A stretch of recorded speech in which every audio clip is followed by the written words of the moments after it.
Hi, my name is Habiba and welcome to another exciting segment of Habiba's Canadian Journey. If this is your first time of tuning in, please don't forget to subscribe. It's very easy to do. Just hit the subscribe button and don't forget to press the bell icon. Today, I'm going to be talking about the Rural Northern Immigration Pilot. That's a mouthful. The RNIP. And in particular, the community in Saskatchewan called Moosejaw. So let's get started.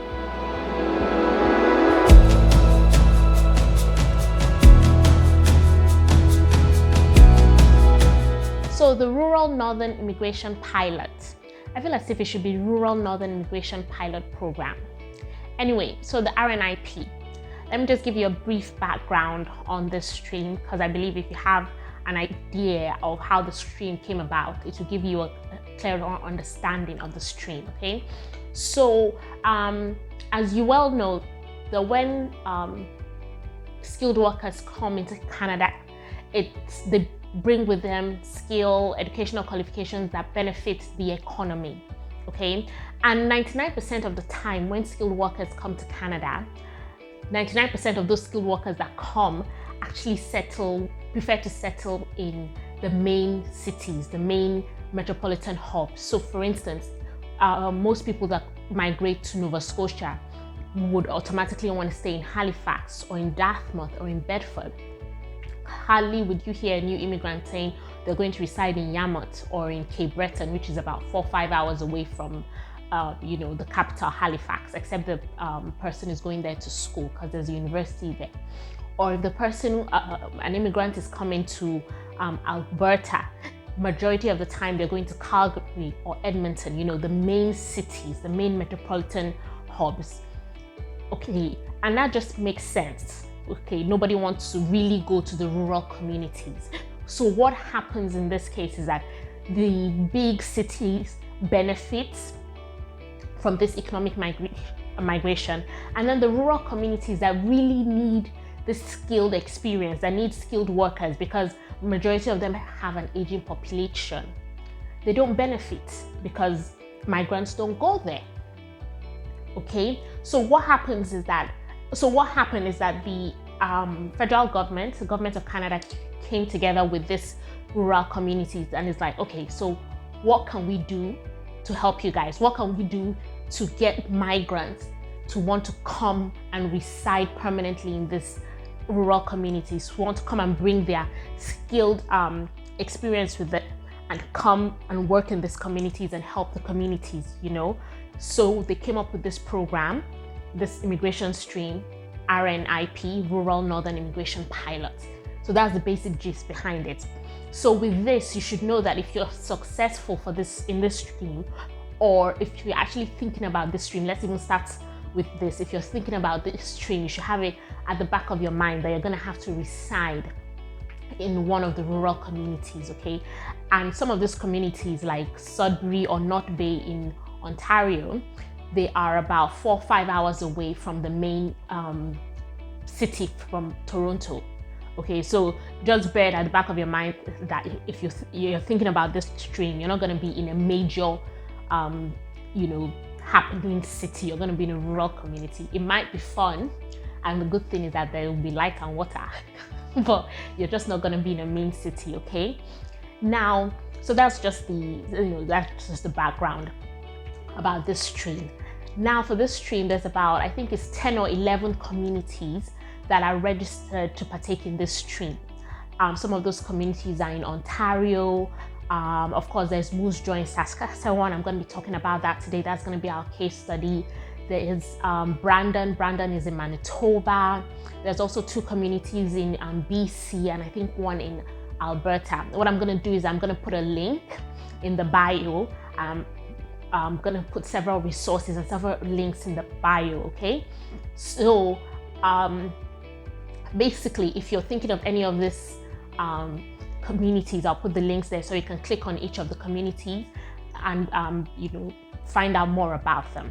Okay, now a big criteria for this stream is that you need to have a job offer from an employer in any of these communities, whichever community you're interested in. Okay, you need to have a job offer. However, I find this stream more easier to navigate than the Atlantic Immigration Pilot Program, because majority of these communities already on their website, they already have jobs that need to be filled. Okay, so the job opportunities have been advertised on their website, so it will be easier for you if you have work experience in those jobs advertised. It will be easier for you to apply. Okay, so let's talk about the criteria for this stream. There are 2 levels of criteria for the RNIP. The first level is the criteria set by IRCC, the bigger body, Immigration Canada. The second level is the criteria set by the community. So let's talk about the criteria set by IRCC.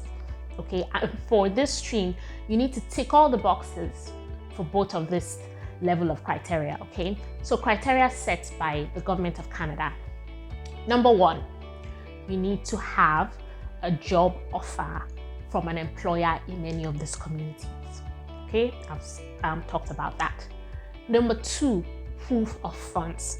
I'm going to talk a little about this because some people who have said I don't talk a lot about proof of funds when I'm talking about migrating to Canada. Okay, so for this, the proof of funds has been set by Immigration Canada, and the proof of funds is needed for this stream is very different from what's needed at the federal level. Also very different from what's needed if you're thinking about the Atlantic Immigration Pilot Program.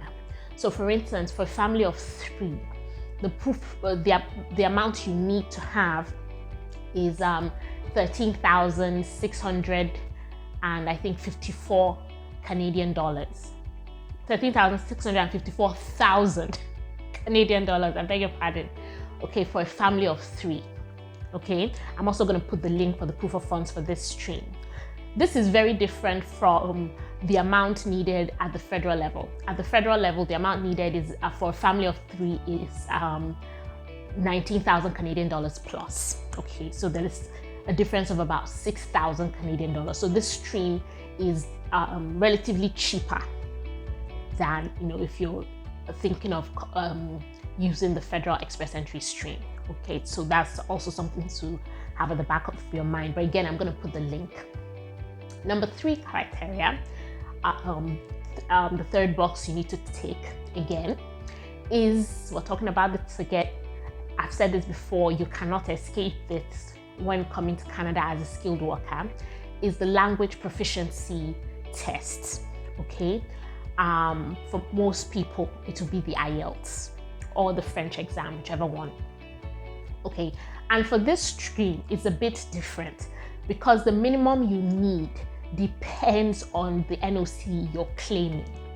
Okay, so for example, if your NOC is a managerial NOC, so for instance, you're a bank manager or financial manager, or your NOC is in a professional capacity, so maybe you're an engineer, or like me, you're a PR and communications professional, then the minimum band you need for your in the language proficiency exam is a CLB 6, so a band 6. Okay, if you're coming here as a customer service representative, or what Canada classifies as semi-skilled jobs, so your NOC level is C or D, the minimum band you need here is a band 4. Okay, again, I'm going to put the link so it will be easier for you to make reference to. Now, when they say minimum means, yes, you should get the minimum of a band 4 if your level is C or D. However, if you can get more than a band 4, 5, or 6, it will be better for you because you get more points. Okay, number 4, you need to be able to show proof of education, your educational qualifications. And the educational qualification you need here again depends on the NOC you're claiming. So if you're claiming a professional NOC, for instance, if you're going to apply for a job in any of these communities as a doctor, you know that you need to show your doctoral or doctorate degree, maybe the MBBS or whichever certificates, doctors graduate with. Okay. And then finally, number 5, you need to be able to show at least 1 year full-time work experience. In fact, the website said 1 year full-time paid work experience. So if that work experience was not paid or it was voluntary, you will not be able to claim points for that. So the work experience needs to be paid, it needs to be full-time in whichever NOC you're claiming. So that's the criteria from Immigration Canada. You need to tick all the boxes. Now, let me talk about the community criteria. Very important, this is a community-based stream. So even if you get a job offer from an employer in any of the communities and you've met the criteria from Immigration Canada, if a community does not feel you're going to be a good fit for them, you might not be successful. Okay, because unlike at the federal level, at the provincial level, where if you're successful, you move to Toronto and then you can stay wherever you want to stay. Okay, you just get lost in a big city. Here, majority of communities have about 30,000, 40,000, 50,000 people. So they don't want people that will come and get lost in the crowd. Actually, there's no crowd. They want people that will come and integrate into that community, live peacefully with them. Yes, you're going to come with your skilled work experience, but they also want people that will be a perfect match. Okay, because these are going to be close-knit communities. You're probably going to be seeing the same people on a day-to-day basis. So they're going to be looking out for people that would be a good fit, kind of fit in like a puzzle. Okay, so they're going to have their own criteria, but a lot of the time, this is what they're going to be looking at for people that would be able to settle in easily into that community, people that would want to permanently reside in that community. So it's not that after 6 or 12 months, you're going to want to run into a big city. That's not what they're looking for. Okay, and to discuss this community criteria, I'm going to use Moosejaw in Saskatchewan as our case study.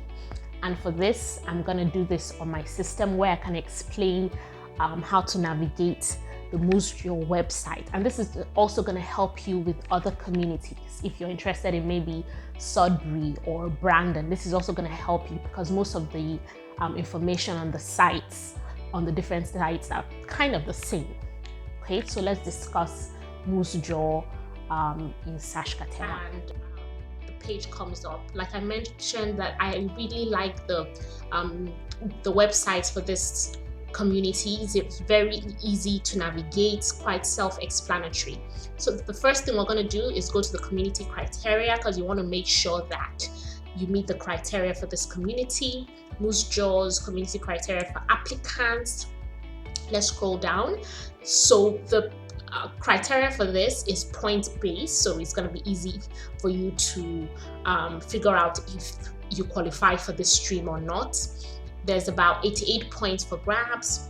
You need 50%, so that's a minimum of 44. So let's start. It's going to be very easy for you to calculate. If I were you when starting, you can give yourself an automatic 15 points because this is the first one for 15 points is you receive a job offer. Now, like I mentioned, it is one of the main criteria here is that you need to have a job offer from an employer in any of the communities. So before you can even progress with your application, you need that. Okay, so let's just already say this is in the bag. Okay, you now start to calculate the rest.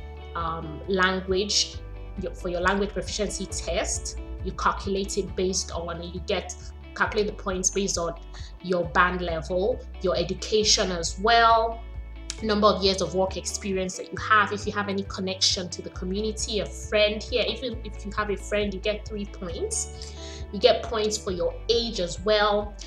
You get 5 points if you have a driver's license, even if the driver's license is from your home country. You get 5 points for it.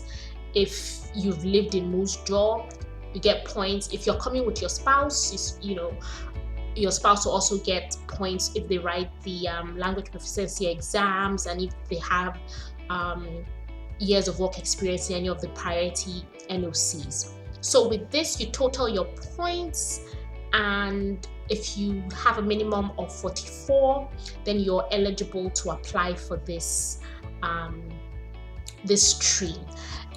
The same minimum of 44. If you can score above 50, 60 over 88, then it will be better for you, because what they say is that candidates with the most points here, would have a better chance.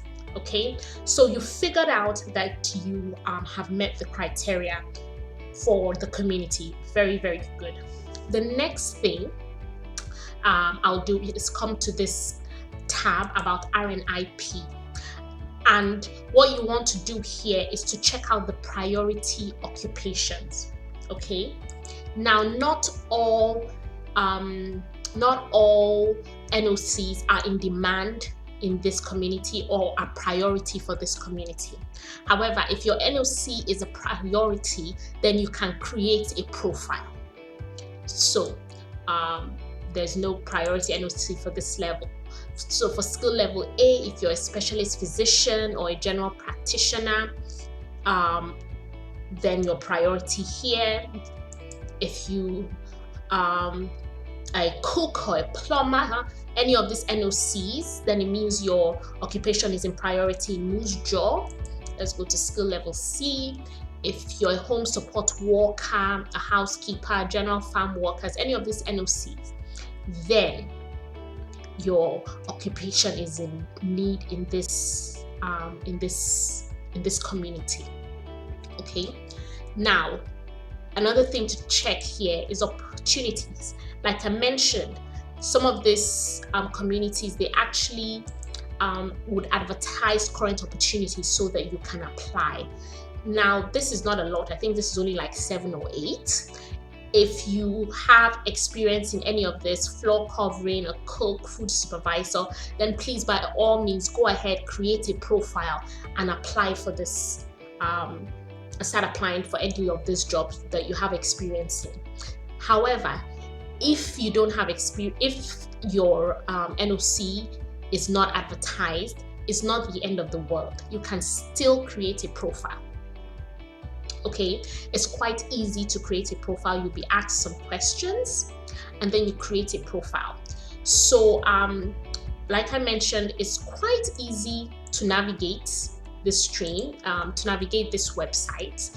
Number one, like I said, make sure you meet the criteria by Immigration Canada, you meet the community criteria, then you also make sure that your occupation is in demand or is a priority occupation for Moosejaw, and then you can go ahead and create a profile. Okay, now what happens is that when you create a profile, okay, there'll be a point where you submit a resume. Anytime there's a job that needs to be a vacancy that needs to be filled out with your NOC, you will get an alert in your email, and then you'll be able to apply for that job. So that's how the Moosejaw stream works. Okay, so if you've checked and you've met the criteria and your occupation is a priority occupation in this community, then I would recommend that you go ahead and you create a profile. The process of creating a profile here is quite easy. Just follow the step-by-step instructions. You'll be asked some questions, and yes, that's it. And again, you just sit and wait, and hopefully you will be the next candidate that is being asked to either attend a virtual interview or to submit more documents. So that's been the Rural Northern Immigration Pilot. This thing should have been RNIPP. Anyway, and in particular the Moosejaw one. Like I said, I'm going to put, there's going to be a lot of information in the bio, a lot of links and references for you to refer to. And I hope you found this video very helpful, and good luck with your application. And until next time, take care.